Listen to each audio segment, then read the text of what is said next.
Mas a nossa vida foi marcada por muito sofrimento, por muita escassez, por muita perseguição, por separações. Separações, foram várias, ninguém sabe, mas foram várias. Da parte de quem? Da Fabiana. E por qual motivo? O motivo era justamente a falta de atenção. Essa falta de conciliação. Essa falta de conciliação. Porque eu não tinha dentro de casa uma super-heroína. Eu não tinha uma mulher dentro de casa extremamente espiritual. Eu tinha uma mulher dentro de casa nova, convertida, né, que se dispôs a me amar, deixou a carreira dela por mim, porque ela abriu mão da carreira dela por conta dos dogmas da igreja naquela ocasião. Segundo, porque ela criou em mim aquela expectativa de um esposo, de um marido que fosse dar a ela a atenção, o amor e o carinho que ela precisava. E muitas vezes ela não encontrava isso, porque ela viu o amor dela dividido entre a igreja e ela. Então, o meu amor, na visão dela, era maior pela igreja do que por ela. Né? E a gente sabe que nenhum sucesso na vida vale o fracasso de um lar. Isso veio com os anos. E isso gerava muita discrepância. Houve momentos que houve agressão, ela não conseguia conciliar. Eu ia para a igreja, às vezes... já cheguei ferido para a igreja, marcado, houve questionamento, o que aconteceu? A Nathalie foi uma das que mais sofreu nesse episódio, porque a Nathalie era pequenininha e ela foi a que pegou a pior fase de nossas vidas, e ninguém sabe. Então todo mundo vê o John no altar, o pastor John pregando, o pastor bastidores. John, os baixos segurar para manter a casa, e eu não estou aqui me isentando das minhas dificuldades, até porque, como eu estou dizendo, ela não tinha a mesma estrutura e eu não tinha a maturidade que eu precisava. Então foi um processo de muitos e muitos anos, e isso se perdurou por muitos e muitos anos, né? Por exemplo, eu chegava em casa 3, 4 horas da manhã da oração, e eu ia trabalhar no outro dia, e eu passava ali a madrugada com os amigos, orando, conversando, e eu tinha uma esposa recém-casada dentro de casa. Então, ela sempre via que eu estava dividido entre a igreja e o amor por ela. E ela via aos olhos dela que o meu amor pela igreja era maior. E eu não estava cumprindo o ministério, né? Porque o meu ministério começa dentro da minha casa.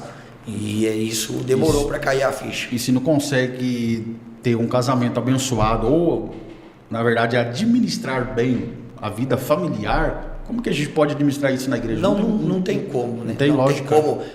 Aí você vai viver de aparência, você vai cair, vai se resvalar em muitos textos bíblicos. E eu acho que a pior fase de tudo isso não era nem os conflitos e nem a separação. Mas como não, se isso é vergonhoso? Não era. Era ver pessoas dizendo assim: você tem chamada, casa de novo.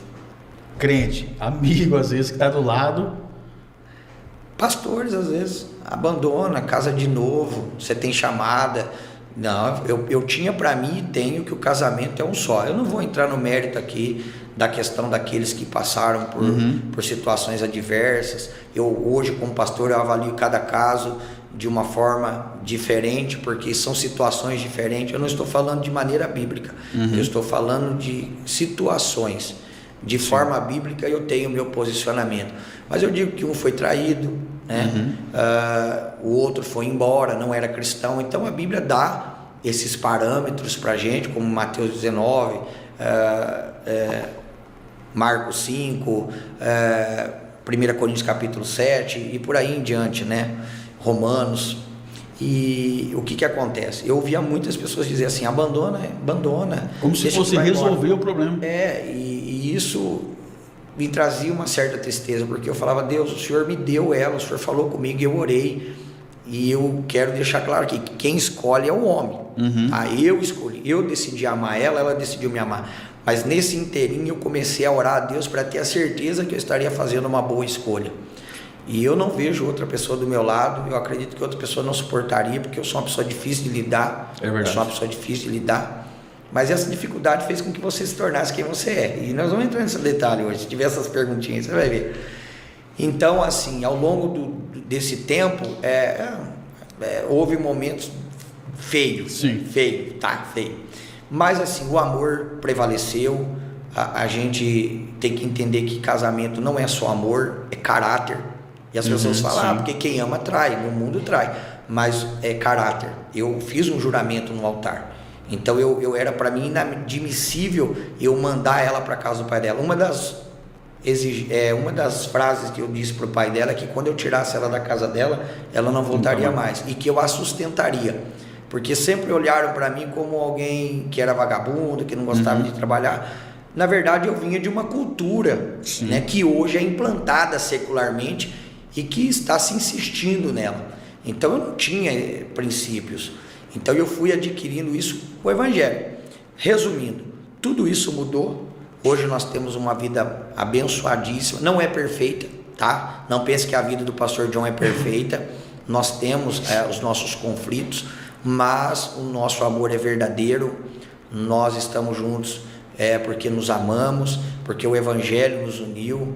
Nós temos uma família abençoada. Meus filhos são abençoados. Mas foram anos terríveis. E pode-se dizer que... eu consigo administrar hoje a igreja.